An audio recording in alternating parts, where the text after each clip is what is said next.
It's the weekend! Yeah! Alright. So, anyway, what's up, you guys? It's Rico with the MMA show. Um, I want to talk about Conor McGregor versus Dustin Poirier.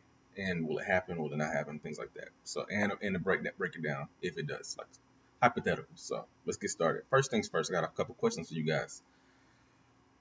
If the fight's offered, since the fight is offered, how do you guys feel about seeing this fight again? Do you think it'll happen? Do you think it not happen? Let me know in the comments. Do you think both fighters have changed enough to where the fight will be like exciting enough to want to do the fight again? Um, would it be boring? Not you've been there, done that, worn that shirt, don't want to see it again. Like, well, how do you feel? Let me know in the comments on that one too. And last thing or not, do you think Conor will accept the fight, or do you think he'll just go on to fight Manny Pacquiao? Because that was also breaking news too. Earlier in the week was Conor was offered a Manny Pacquiao fight by his management to fight in the Middle East, I believe. So I'm not sure if that was all smoke and mirrors or if they'll really do it. But I don't know, man. Just let me know in the comments what you think about that. So I'll go ahead and get into the breakdown what I think about a future fight between Dustin Poirier if he does fight in the UFC instead of taking the Manny Pacquiao fight. Oh, let me give a quick synopsis or a quick estimate or a guess of what I think will happen if he fought Manny Pacquiao. I think he would get murdered. I think he would get knocked back to Ireland. Manny Pacquiao's a pressure fighter.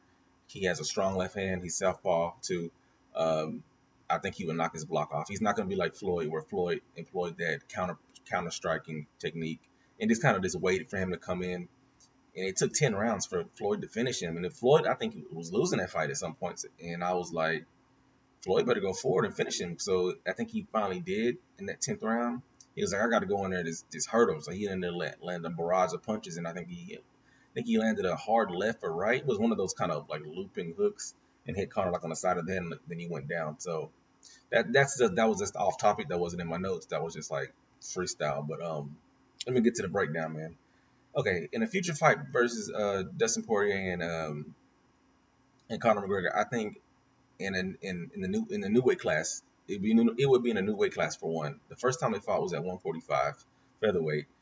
Now that there will be probably in 155 or 170, I'm gonna assume they'll fight at 155 because I'm pretty sure Conor wants a title shot next against Khabib. Um, Dustin Poirier is filled out, man. He's a big 155. He's not no punk. He looks like a linebacker at 155. Dustin Austin, when he's rehydrated, he looks like he's like 180. He looks like he's easily a welterweight. So I think now that Dustin's bigger, he's got some more power. And Dustin's also a southpaw, so he's got a strong left hand too, just like Conor. Um, so I think he would be a good matchup. Let me get to the stats. Both the fighters they stand at 5'9". Conor employs a 2-inch reach advantage at 74 versus Poirier 72. And both, like I said, both fight at that uncommon southpaw stance. Now, I did just watch a few fights of Dustin's, and I did watch a few fights of Conor's. Dustin has done switch stances where he'll come in southpaw, and then he'll flip it, and then he'll hit you with a hard right in orthodox, like he did against Gaethje a few times.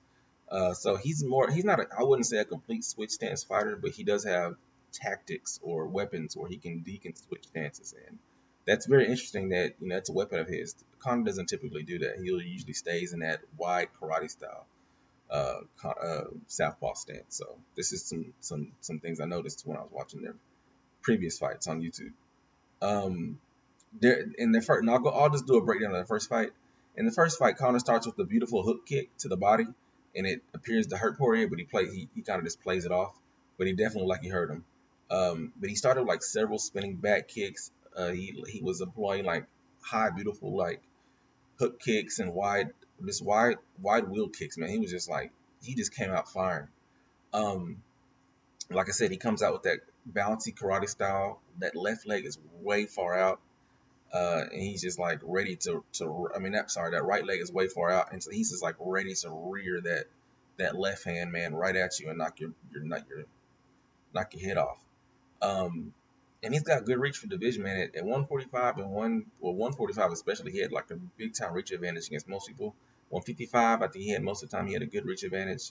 But at 170, I've been noticing most top fighters have been taller than him, stronger than him, and their reach is even better. So I think 55 is probably his best weight class, as he has a chance to win a fight consistently.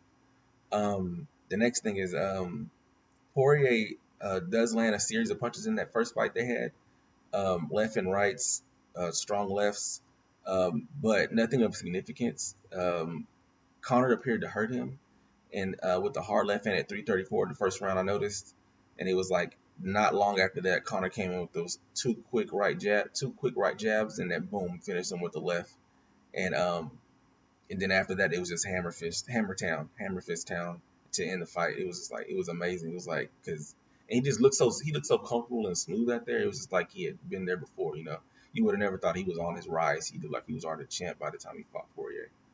Um, so what do I predict that the second fight looks like? Well, I would guess that if you've seen the playbook how to beat Connor, I would think he would wrestle, but I don't think he would do that. So I think Poirier is, like I said, he's an outstanding pressure striker who fights out of the southpaw stance. He's got power in both hands though, hooks, elbows, uppercuts, and jabs. But he's got to be his timing, precision, and accuracy of Connor. I think he'd have to pull the wrestling strategy, like I said. Um, I think if you watch the Khabib fight, like I said, he'd have to get Conor off his feet, man, if he wants to beat him, because I think he's just too sharp. Even though Poirier is really good on the feet too, Conor's just too sharp, man. I think he's just too precise. His timing is just so perfect. Like he'll also figure you out. Like he'll figure your timing, and then he'll set up his timing in between the one and two, the step. Like so, whenever you're stepping towards him, he'll feint and then come with his left, or he'll feint, or he'll jab till he'll just throw a little right jab out to test the water, and then come with a big left. So his timing, his precision, his accuracy, that's his bread and butter. Um, but like I said, if you watch the Conor Khabib fight, Khabib basically softened him up on the feet, man. With he landed his own big right that staggered Conor, and then he employed his wrestling to take Conor down, and then of course he secured that rear naked choke, and the fight was over. But Conor, I think to beat him, like I said in previous videos, to take a premier striker out the game, you got to take their foundation out, take their base out, whatever you want to call it. You just have to take them off their feet, because if they're on their back, they can't do anything. I mean, unless you're just some crazy fighter who's got some serious up kicks or some serious elbows from the bottom, you're more than likely not going to win. So next point is, how can Conor win? That was how can Dustin win. Now how can Conor win? Well, Conor has an excellent takedown defense in most of his fights, other than the Khabib fight, and I think we can all chalk that up to Conor being tired. He had a lot of ring rust. He hadn't fought in a while, so I would say that was the reason why Conor probably got taken down in that fight. He just didn't seem like he was at his best cardio level. He didn't seem like he was in a good shape. I think a Conor could be rematched. Conor could possibly win if he has his cardio behind him. His arms don't fill up with lactic acid, and he can just knock him out with that strong left. But back to my point, I think Dustin Dustin I think if Dustin doesn't strike with him and attempts to wrestle, Conor just needs to keep that wide stance, keep his base low to anticipate that wrestling attack. So that's how I think in Conor when he can, if he just uses his takedown defense, keeps his base low, um, and just anticipates any kind of shots that Dustin would take at him, I think that's how Conor could win. But I don't really anticipate Dustin using that kind of energy. I would think Dustin would probably stand with him because he believes in his striking. So I don't think Dustin would shoot a lot. But if he wants to win like Khabib did, I think that's what you have to do. But I just don't envision Dustin doing that. Even though Dustin does have a wrestling background. Um, like I said, Conor is one of the most superior and accurate strikers in MMA history. So I would give Conor the edge in this fight, in the future fight. And Conor tends to end fights early when he's in shape. I don't know if you've gone back and watched any of his fights. When Conor's in shape, he doesn't really have five round wars. When he's coming up on his rise, man, he was ending people quickly, man. And I think that's how it will be. I think Connor's been having more time to train, and now that he's got all this money, $100 million in the bank, I think he would. I think he would train, and I think he'd be ready because he knows Dustin's not no punk. He knows Khabib's not no punk. So I don't think he'd be doing all these boxing matches and this unnecessary stuff on the side if he was going to take a Dustin or a Khabib fight. So I think Conor just needs to work on his takedown defense, his cardio, sharpen up his boxing tools. You know, they're the sharpest knives in the world, but just that's it on that.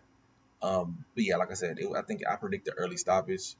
Um, and also, if Conor wants to beat him too, it's like Poirier himself is susceptible to takedowns. We saw him get taken down by Khabib as well. So if Conor wants to shoot on him, which probably won't happen, but he could definitely take him down. And also, if you watch the Poirier versus Gaethje fight, Poirier stands out of the southpaw stance as well. And Gaethje's strong side is his right side because he fights orthodox. So when you have an orthodox right leg kicker and an orthodox right leg puncher, when their weak leg is standing in front of them, like Poirier's weak leg would be the left leg standing up in front, and the right leg standing in front, Gaethje would tear up his lead leg, man, and it was just taking the base out of Poirier. And you notice in some of those fights, in that fight with Poirier, he would stumble a little bit. So luckily Poirier stayed in the fight and could end him with that left hand. But like I said, I think he would if Conor just watches out for the takedown, uh, employs kicks, employs tears up uh, sorry, Poirier's lead leg. It's early, man. I'm tired, so I'm about to go hiking. It's just been a long day, a long morning already. But yeah, like I said, if he tears that leg up, keeps the takedown defense going, um, just sharpens his boxing tools, uses that big left hand that Conor employs, I think it would be a short night for Poirier. So that's my prediction. Let me know in the comments what you think. Who will win? Let me know if you think it would even happen. But yeah, man, that's it. I'm about to go hiking. Y'all have a good weekend. I'll probably make another video sometime this weekend. If not, I'll see y'all Monday. Later.